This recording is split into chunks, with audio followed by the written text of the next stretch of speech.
पटना में सड़क हादसे के बाद जमकर हंगामा। राजधानी पटना में एक दर्दनाक सड़क हादसे के बाद हालात तनावपूर्ण हो गए। नमस्कार दोस्तों, मैं हूं कृष्णा कुमार झा और आप देख रहे हैं जनदर्पण। दरअसल सड़क पार करने के दौरान एक युवक की बस से टक्कर हो गई, जिससे मौके पर ही युवक की मौत हो गई। युवक के मौत के बाद स्थानीय लोग भड़क गए और जमकर हंगामा किया। गुस्साई भीड़ ने सड़क जाम कर तोड़फोड़ और आगजनी की।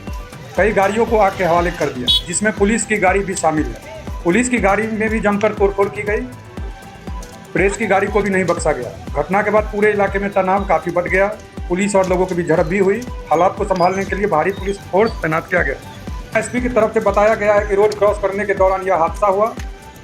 मृतक युवक की पहचान इसी गांव के रहने वाले के रूप में हुई है। फिलहाल पुलिस विधि व्यवस्था बनाए रखने में जुटी है और आग पर काबू पाने की कोशिश की जा रही है। न्यूज़ पसंद आए तो जनदर्पण को फॉलो करें, वीडियो को शेयर करें। धन्यवाद।